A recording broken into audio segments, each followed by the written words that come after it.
Yvette Parsons from the Blind Date Project is here to talk about Silo Theatre's latest offering.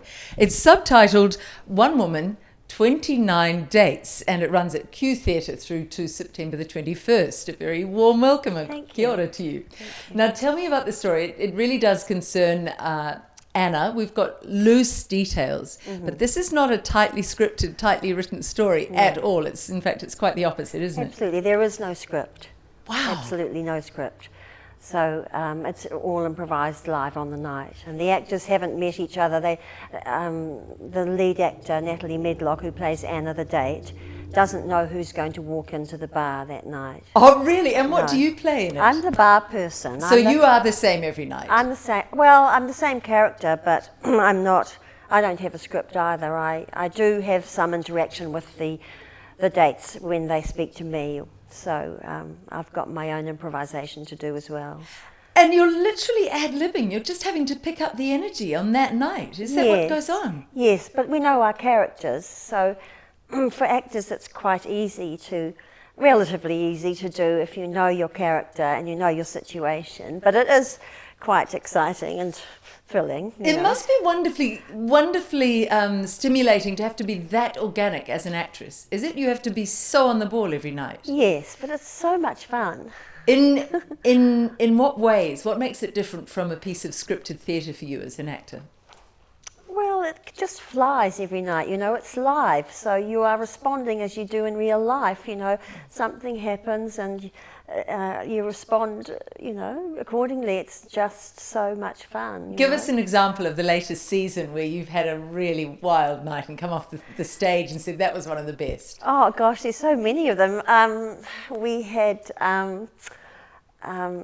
Dave Farnay a few nights ago, and he came in and as a very charming character, but ended up to be, as the date progressed, it was quite obvious that he was quite insane and had in fact murdered or was plotting to murder someone and things like that. So, that was completely unexpected. And, as a bar person / bouncer, my character had to sort of, let him know that he wasn't going to get out of hand in the bar, but it was very funny and just wonderful fun for an actor. So what happens to Dave? Does the director take him aside and say, this is your character, or is that entirely up to him to create the persona? That's up to him, and they do, the actors do meet with the director, Sophie Roberts. She meets with them prior to the performance,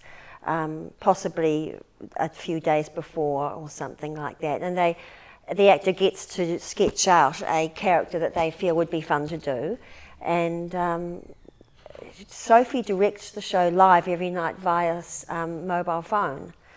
Really? Yes, so we've all got our phones with us, and Sophie is directing the show. If she wants something to happen, the actor will get a text message or a phone call. There are a few phone calls set in stone in the show. So, actually from her? Yeah, well, no, she pretends to be whoever she thinks would work phoning that character. Oh, that's incredible. So Anna is receiving text messages and phone calls, and so is her date. And I get a few texts, but that's for different reasons. But yeah. And where is Sophie's controlling it all, really? Yes. Where is Sophie sitting? Just in the audience? She's in the audience, and then she pops out and phones the actor. And she'll pretend to be their mother or their lover or their boss or the hospital or something, So she must have a ball as well. It must be yes. So, do you all come off on a real high? We do. At the end of the night? We just love it. We just laugh so much. Have you had any nights, Yvette, where you've frozen, where you just have not known where to go? No. Do you think it's made you a better actor because you've had to be so on your toes in this way? I think it possibly has, yes. But my character is quite mine's more of a light character, so I feel that I can just go in every night and have an extreme amount of fun, but I'm not really taking a great deal of responsibility for what goes on. But I do have to work with the story, absolutely, because each character leaves the stage for a small amount of time, and I get to respond and obviously have to go with the character and dress, go. Give us a sketch of the main character, Anna. What are her qualities? What's she like? Would we all relate to her? I think we'd all recognise her.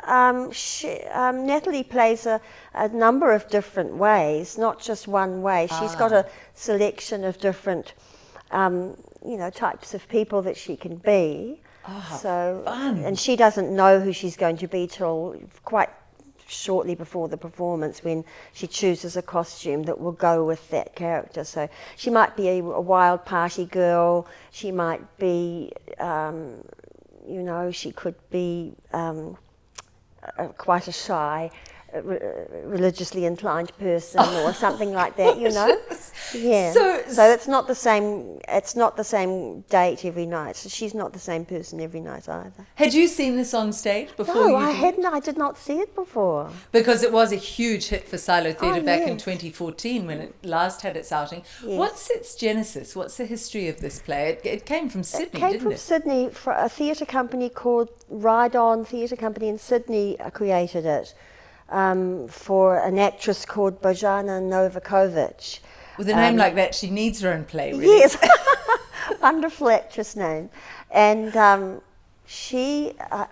believe she's a film and television actress, and she was about to do a theatre show, and they decided it would be quite good for her to do an improvised sort of stage piece, but it became a huge hit. It became a huge hit, and people, even somebody like Margot Robbie's been one of the guests coming on. Who are some of the other guests here in Auckland who've come on, the well-known actors? I think Danielle Cormack might be one. Danielle Cormack's been on it. Was she a riot that night? She was wonderful. What did she do? What was her character? She played actually a lady that had recently come out of prison. Of course. Although she didn't reveal that straight away. Yes. And did it brilliantly. Oh, yes, she did. It was so funny, because we've got karaoke going on. It's a karaoke bar, you see. So, So are you singing? I sing before the show starts, and then I sing one number during the show.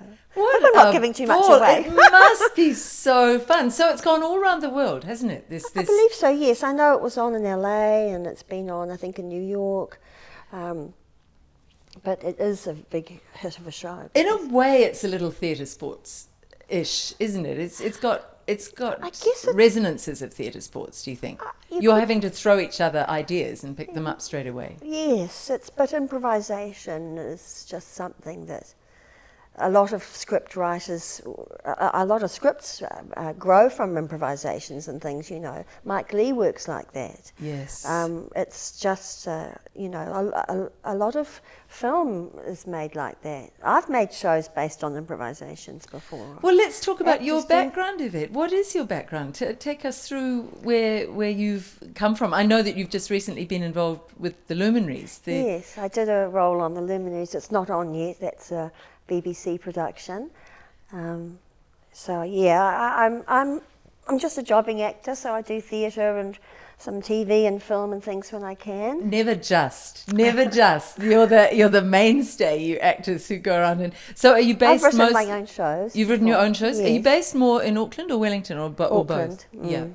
What are some of your own shows that you've written? I wrote a play called Silent Night, and it's about an elderly lady spending Christmas Day on her own in her little unit, and she's invited a lot of guests that never arrive. So she prepares for the little party little gathering she's organised, and she kind of talks as if she tells the story of her life, almost as if the guests are there, and has a party by herself anyway, Wow. And it's been a really big success, that show. That's poignant. Has that played overseas as well? No, it hasn't, but I've toured it all over New Zealand, and it's been in arts festivals and things, and I got nominated for a Chapman trip and things like that, so it's been a really great show that I'd actually like to make a little film of it one day, maybe, too. That's a nice idea. Do you feel acting has been good to you? If you had your